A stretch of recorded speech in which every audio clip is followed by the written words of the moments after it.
welcome to the frozen tundra that is Washington, D.C., and are hopefully coming to an end of the great freeze that is here. It has been, we are actually working in the building today on the heating, so it's been an interesting day. It's one of those days we go through a shirt, even though it's freezing cold outside.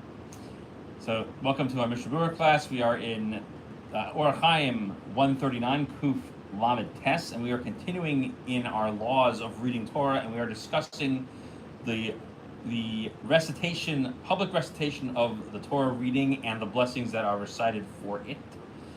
And so we will begin with, there are 11 halachos in this chapter. We will begin with talking about how to get ready to read for these things. So the Shulchan Aruch starts with the following law. In a place where the custom is that the person who is being called up to the Torah reads out loud, that person, if they have not prepared the order of reading at least 3 times on their own, they may not go up. So you can they can start to come up. Next week, tell them, you have prepared. So that's what it sounds like, okay? And then the Ramah adds, and in a place where the Chazan reads, he needs to review it at first as well. So the Mishnah Berurah explains that, what does it mean that he can't go up? So this means even when you've already called him, okay? So that's interesting things. So he says that in the Talmud, in this halacha, okay. So this halacha originally comes from the Gemara in Megillah, and it's also brought down in the Midrash Tanchuma. Okay, so this idea of reading 3 times is actually from the Midrash and not actually from the Gemara. So that little introduction. Let's read the Mishnah Berurah over here.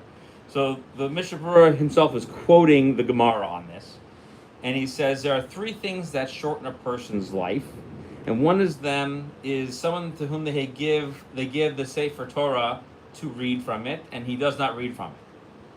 So in this case, this person should not continue to go up the Torah because he needs to practice the reading on his own. Okay, and they rely on a pasuk that seems to imply that you should see it and repeat it and prepare yourself. Okay. So if he did not prepare, and there's no one else in the shul, okay, who prepared it, and you don't want people not to hear a public Torah reading, we are lenient on this. So you can call someone else who knows how to recite the trup, as we call it, the incantations or the cantillation notes, on these words. And someone can recite to him quietly what to say inside the Chumash, okay, or inside the Sidur, someplace where they have the proper vocalization and the proper cantillation noted in it. We call that a tikkun. Okay, or tikkun koreim, that's what we call it.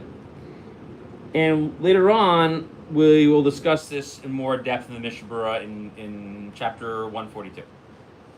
And the Mishnah Berurah also says that it's a big mitzvah that the person who goes up also practice Shnai Mikra, okay, on every Friday, because that is considered part of the review. So, meaning, in another place we will learn about Shnai Mikra. We'll learn about it in, I think, 8 chapters from here. There's a mitzvah to repeat the Torah reading every week, twice in Hebrew and once in Aramaic. So that counts towards preparing this. Halacha Beis over here. If someone does not know how to read, then one should protest their being called to the Torah. Okay, so that you should make a protest. Okay, so that's the halacha there. So if they need this guy, who doesn't know how to read, because he's a Kohen or a Levi, and there's no other person who could read.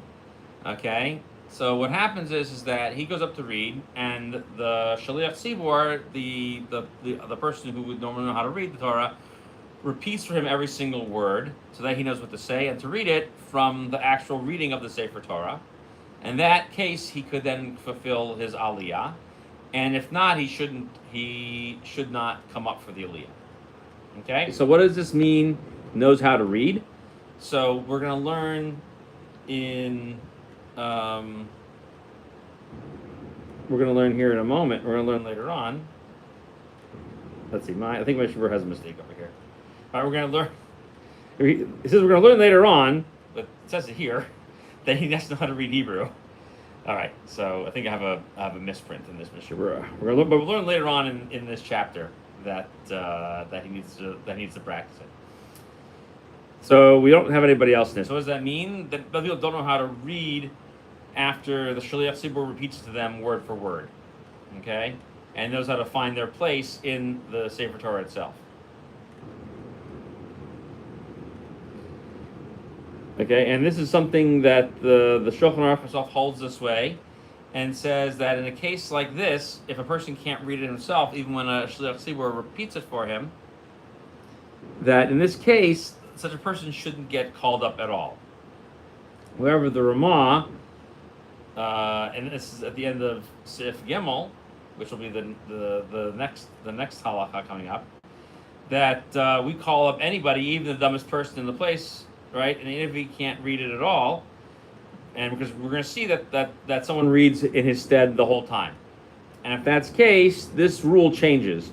For according to us, you can call up anybody and have them count towards the 7 on a Shabbos, and they could say the blessings, and then the Shaliach Tzibor, or whoever it is that's doing the reading, fulfills his obligation.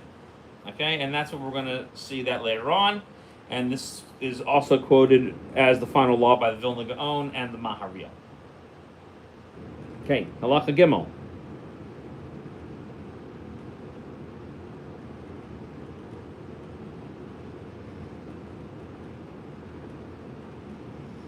Okay, even someone who is the president of the congregation, or he is the chazan, like he knows how to pray, right? You cannot call them until he knows how to read it.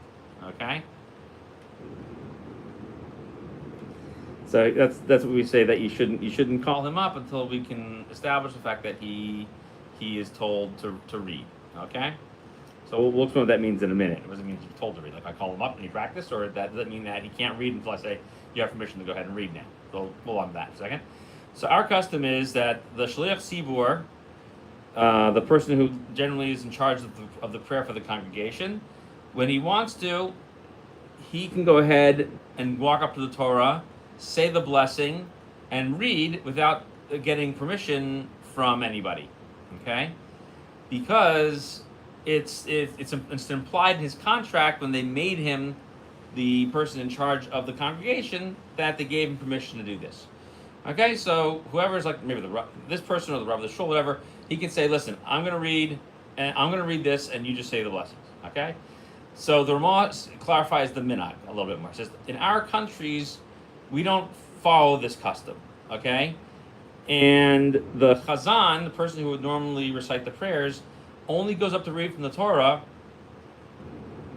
when he says for him to go up, but we don't call him up by name. Okay, which is different than how we would do with other people who would get called up by name. So-and-so, the son of so-and-so.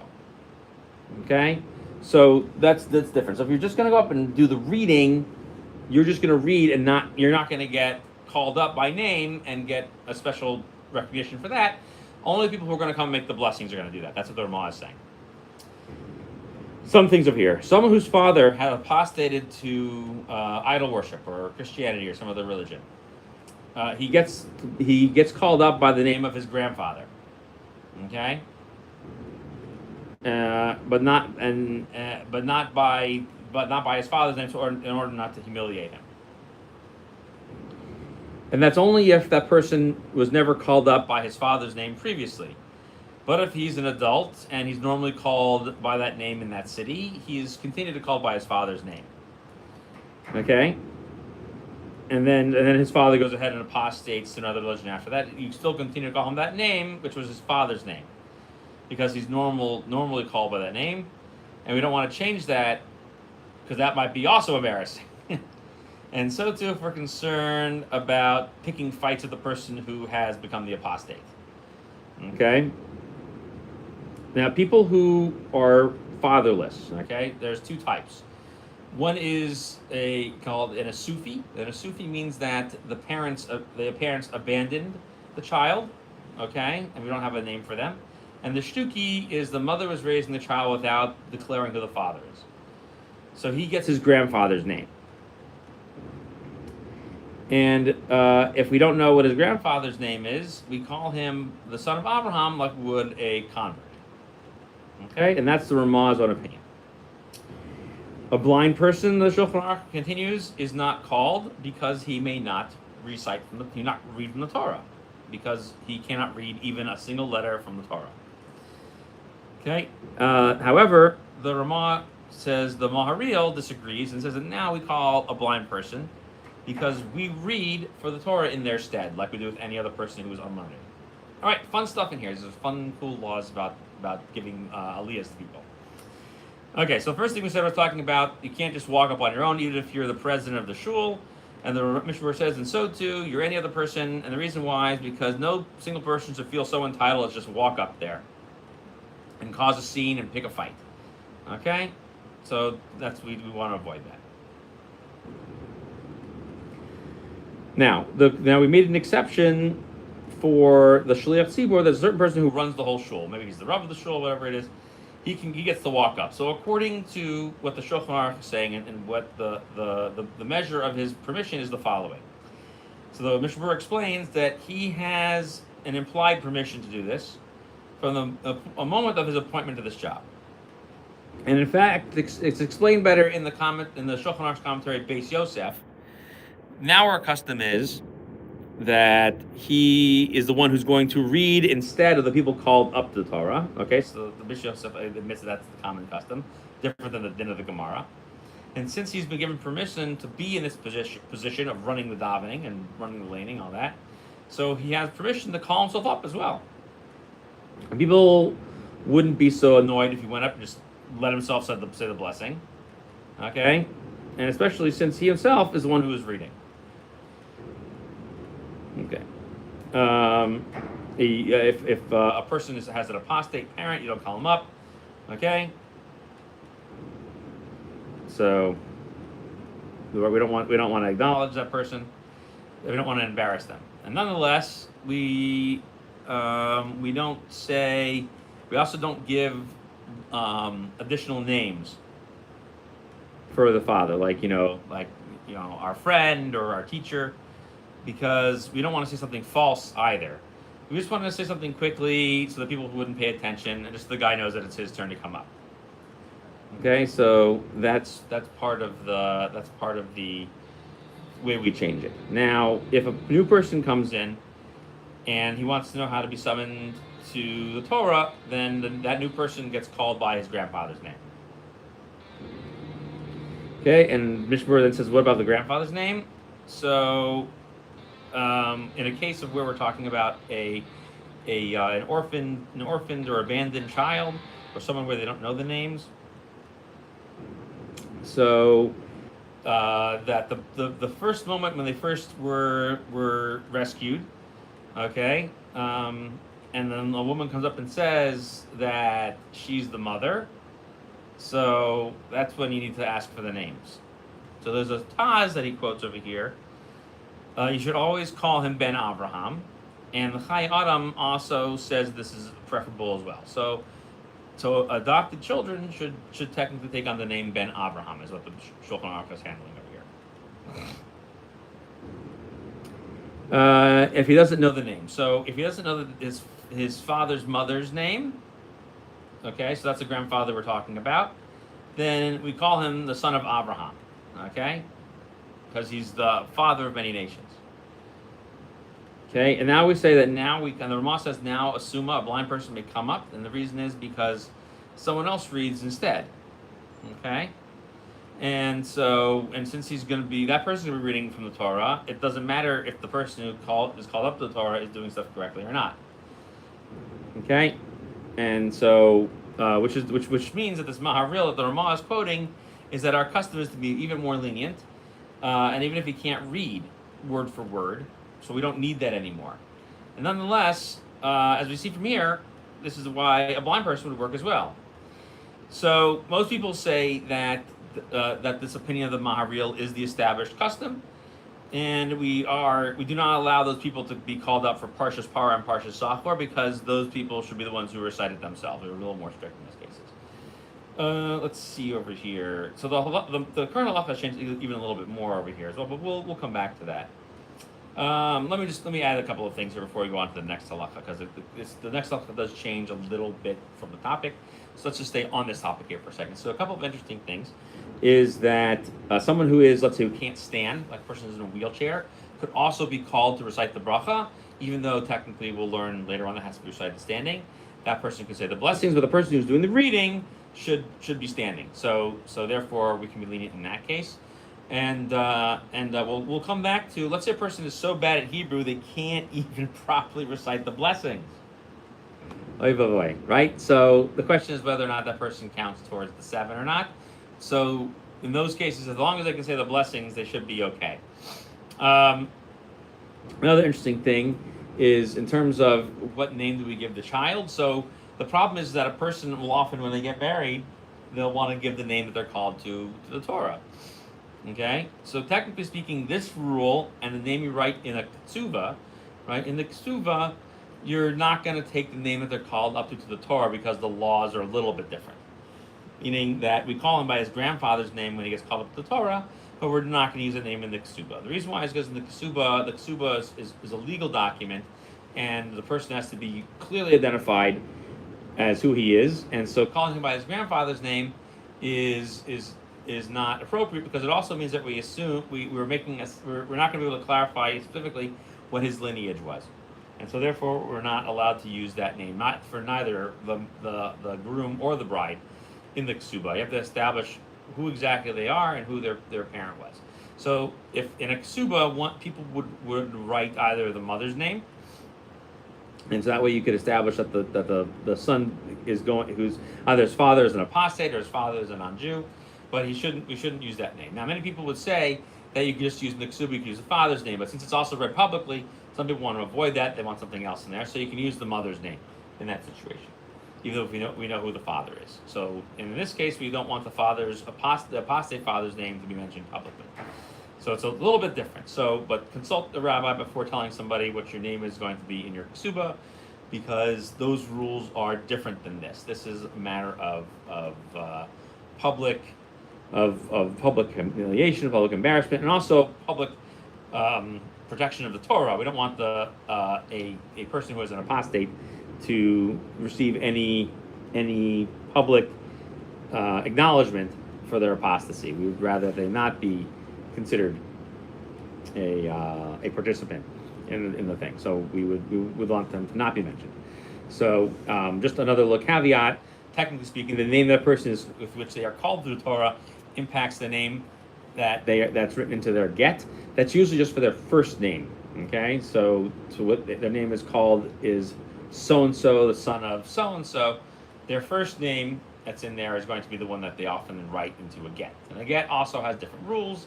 You need to make sure that the concern is that we don't confuse this person with another person, and so therefore if we added more information that wasn't correct, we'd have a problem. So again, those all different things all have different rules for how to pick the name. So you could be called 3 different things in 3 different documents, or in 3 different situations in 2 different documents. Okay, let's do halacha 4 over here. Okay, so this is where we learn how to do getting called up to Torah. So every person who's called up makes a blessing before and afterwards. Then they open the Sefer Torah before they make the blessing, and they look at the verse where they're going to start, and then they make the blessing. And after that, they then recite it. And after they've done reciting it, they roll it back up and say the blessing. And the Ramah adds, at the moment when they're making the first blessing, they should turn their face away from the writing itself so that way they don't look like they're making the blessings from within, reading the blessings from within the Torah itself. And so some people say they should turn it to the right, and the Ramah says I think you should turn it to the left. Okay, that's the Ramah. Okay, so let's see here.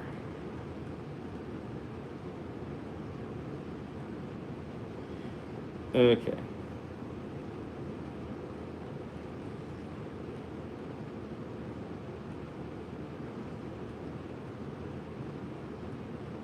Let's see over here.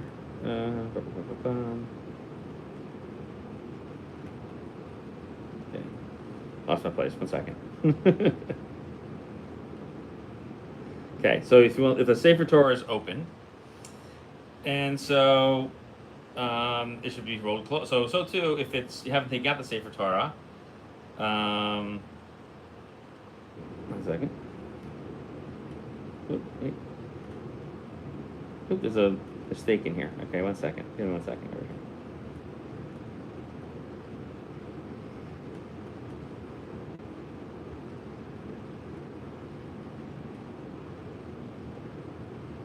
Okay, so the blessing is recited in before it and afterwards. Okay. I don't know why there was a mistake in here. I have to check that out. All right, so the blessing should be recited before and afterwards. So after the blessing is the blessing of... Oh, I'm sorry, I missed one over here. Okay, all the people called up. Okay, that's what the problem was with the page over here. Not properly annotated in my edition. I'll have to check and see why I have a bad edition over here.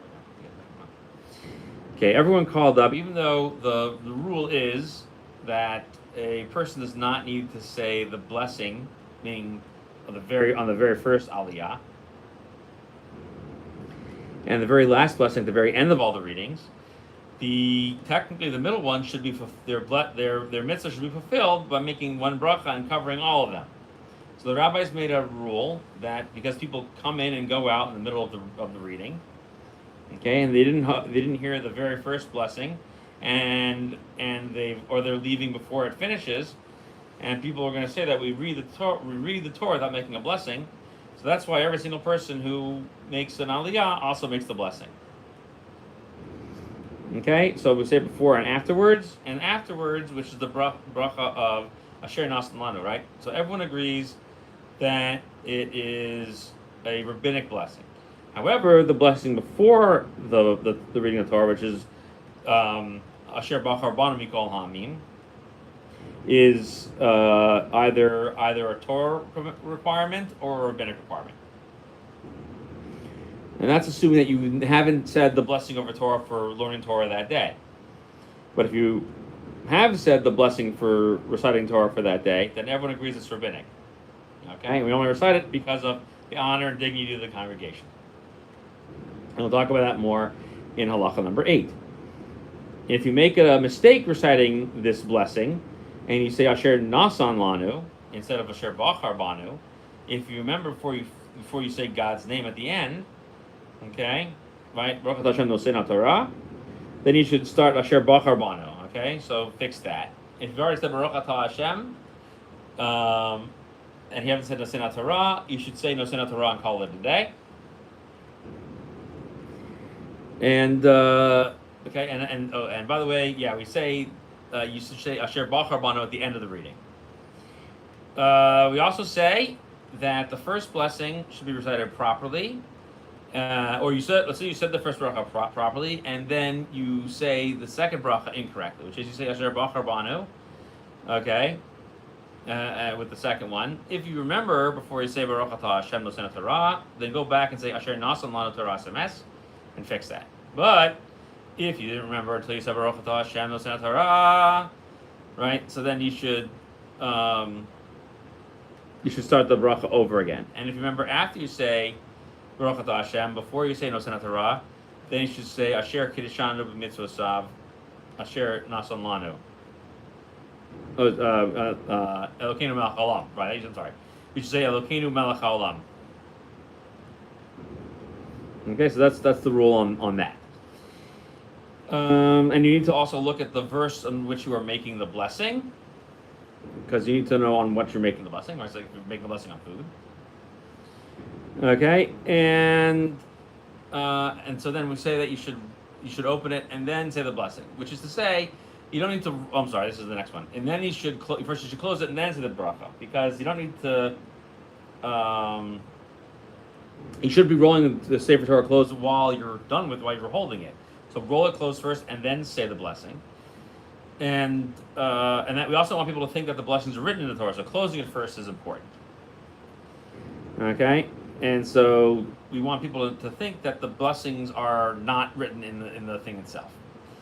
And that's with the first one. We're not so worried about that when we open it, because it's be annoying to open it and close it, you know.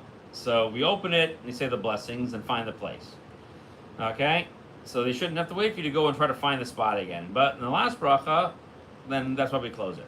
Okay. But otherwise, you should always roll the Torah closed between different readers, and in order that way it should be closed before the blessing, okay? And that's why he says at the end of this halacha that you should roll it closed and then say the blessing, okay? And so the Ramah concludes over here with some interesting things. It says that a person should turn his face, okay?